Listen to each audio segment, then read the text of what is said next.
Olá, bem-vindos a mais uma análise aprofundada aqui no nosso espaço. Hoje o foco é total na FUVEST. Temos em mãos os dados mais recentes, quentinhos, divulgados pela própria Fundação Universitária para o Vestibular.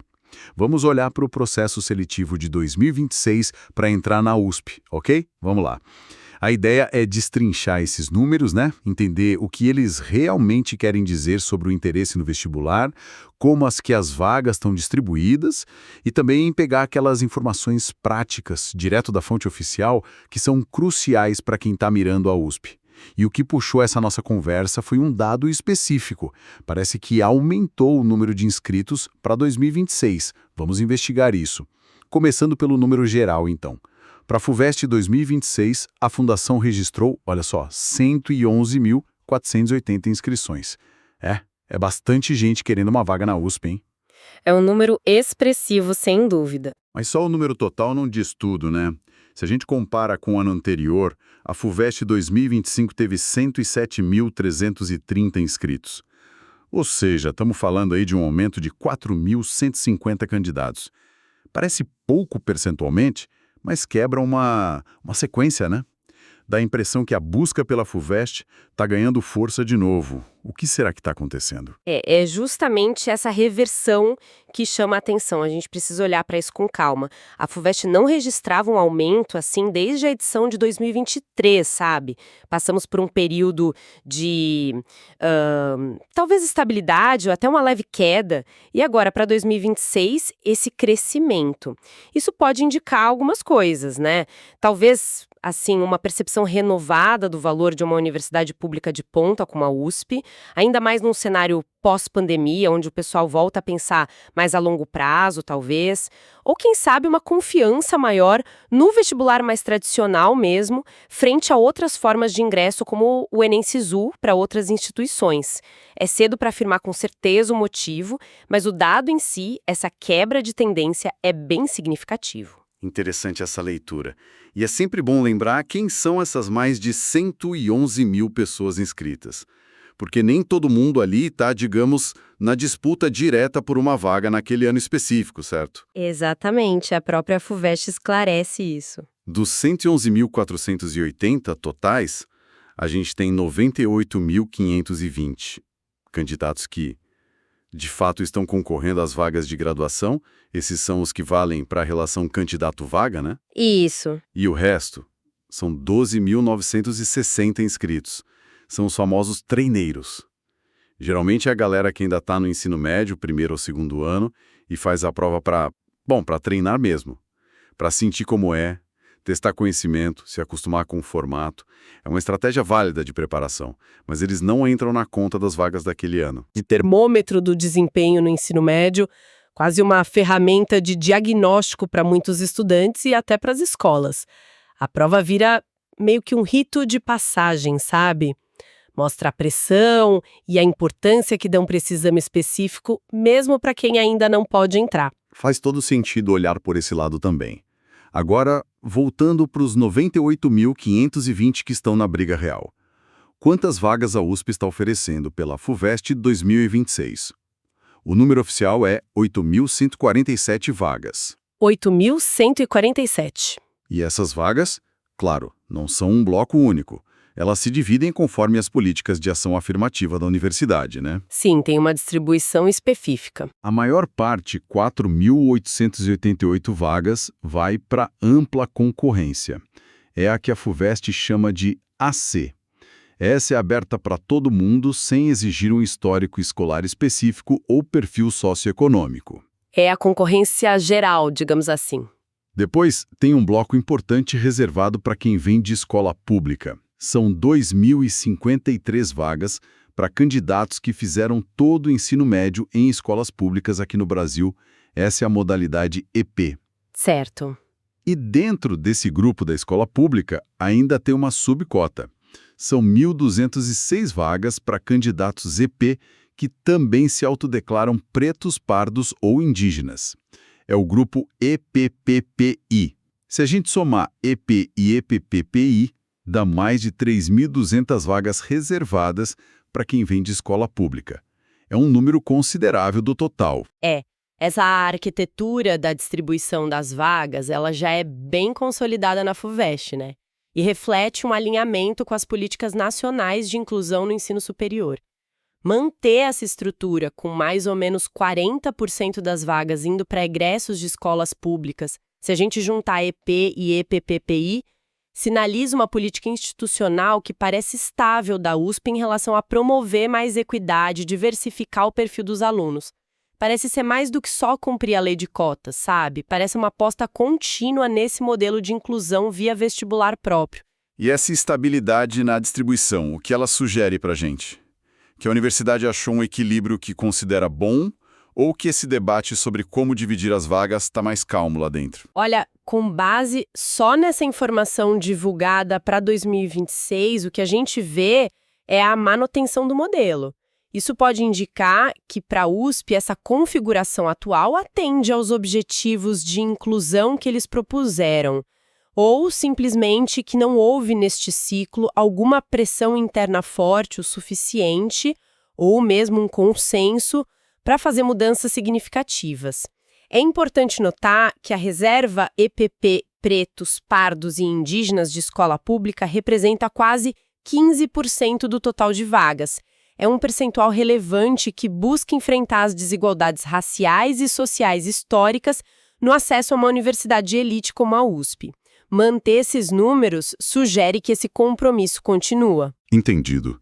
É fundamental mesmo para quem vai prestar conhecer bem essas modalidades e entender onde se encaixa melhor. E para conseguir navegar por essas informações todas e outras, a FUVEST mudou um pouco o jeito de apresentar os detalhes do processo, né? Isso já vem de um tempinho. Sim, essa é outra mudança que parece que veio para ficar, já desde a edição de 2024. Acabou aquele documento único, gigante, o manual do candidato? A FUVEST decidiu desmembrar as informações, deixou tudo mais... Certo. E como ficou para 2026? Para 2026, além do edital, que é o documento legal principal, a FUVEST liberou 4 guias temáticos. 4 guias. Quais são eles? Tem o guia de carreiras e cursos, que detalha cada graduação, o guia de inclusão e acessibilidade, focado nas cotas, políticas de permanência e recursos para candidatos com alguma necessidade específica, o guia de provas, explicando o formato, disciplinas, pesos, como corrigem, e um guia de jornada, que deve ser tipo um passo a passo do processo todo. 4 guias. Essa divisão da informação, ela gera uma discussão interessante sobre como comunicar processos seletivos tão grandes, né? A intenção, claro, parece ser facilitar. Quem quer saber só sobre a prova de história, vai direto no guia de provas. Quem tem dúvidas sobre a cota PPI, olha o guia de inclusão.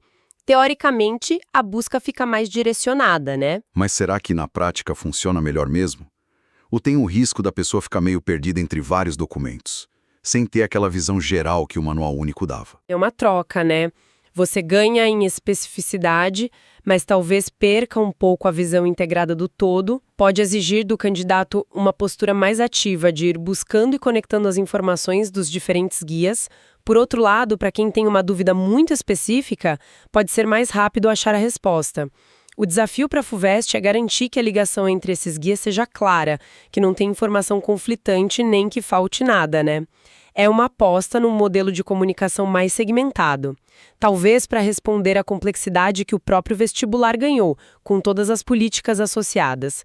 Resta saber como os candidatos estão sentindo isso na prática. Uma mudança na estrutura da comunicação, então.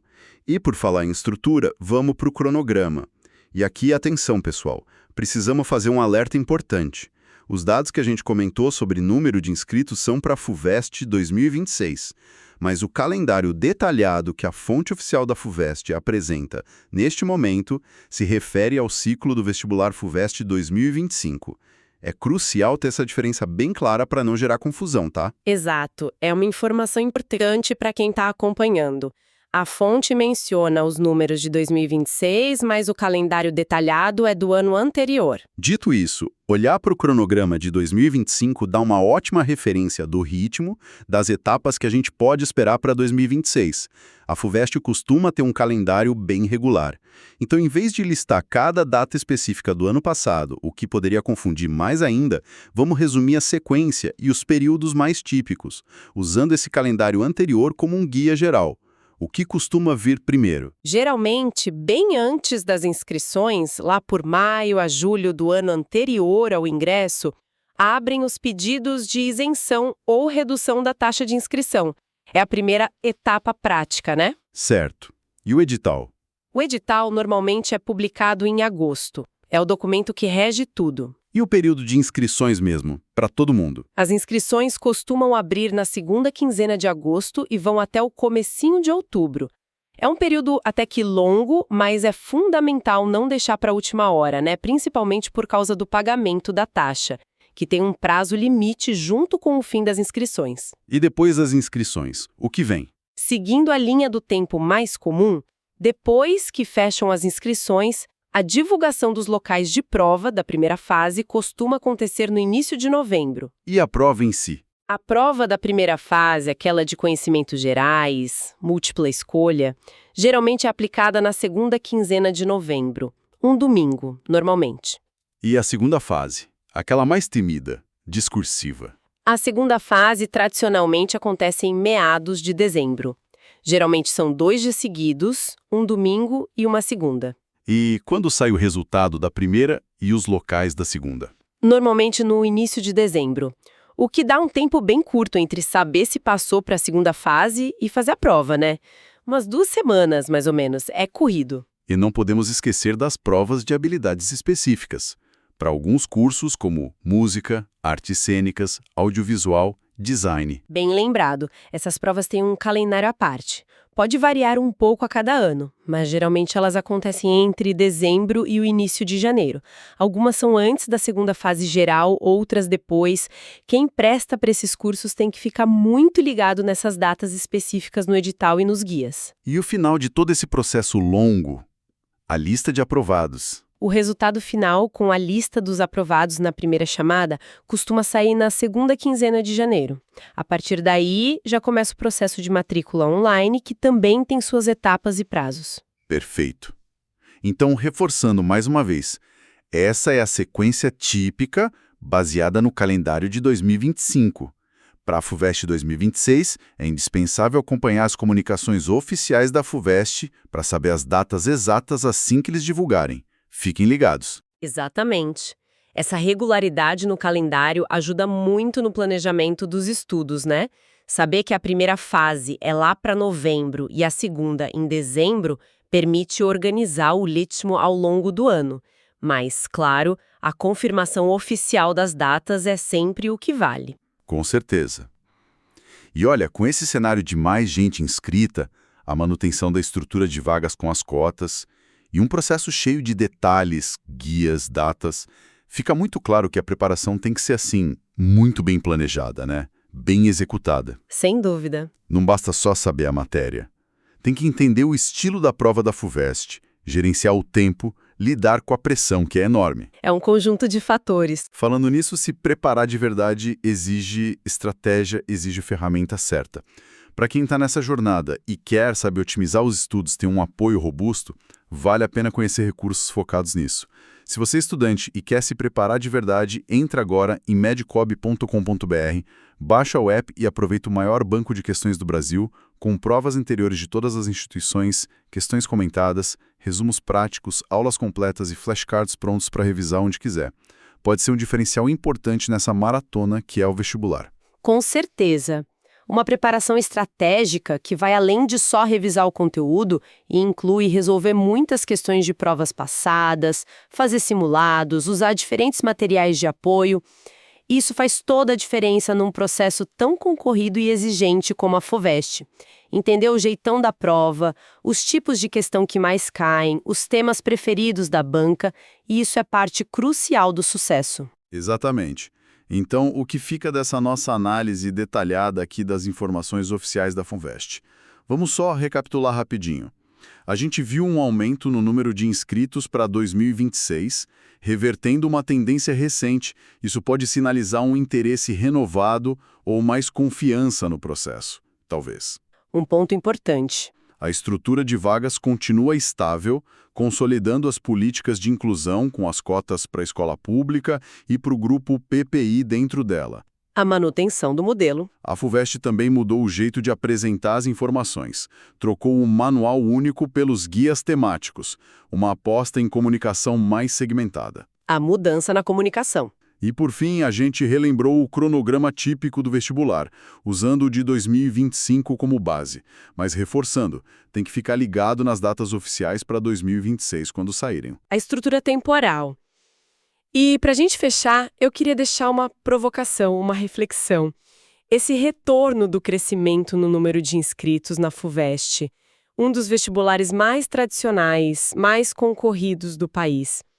O que isso pode realmente indicar sobre o momento que a gente está vivendo?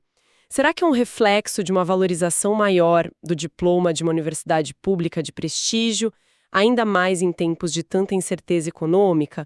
Ou será que indica que, mesmo com alternativas como o SISU, usando o Enem, o modelo de vestibular próprio, com suas características, ainda atrai muito, ainda é visto como um caminho meritocrático importante por uma parte grande dos estudantes? Observar como esse número vai se comportar nos próximos anos, sabe? E como ele se conecta com outros indicadores da educação, da sociedade. Isso pode nos dizer muito sobre os sonhos e os desafios da juventude brasileira para chegar ao ensino superior. Fica aí a questão. Uma ótima questão para a gente continuar acompanhando e pensando sobre. E com essa reflexão sobre o significado maior desses números, a gente encerra nossa conversa de hoje. Fica o convite para continuar acompanhando as novidades e as análises por aqui. Até a próxima.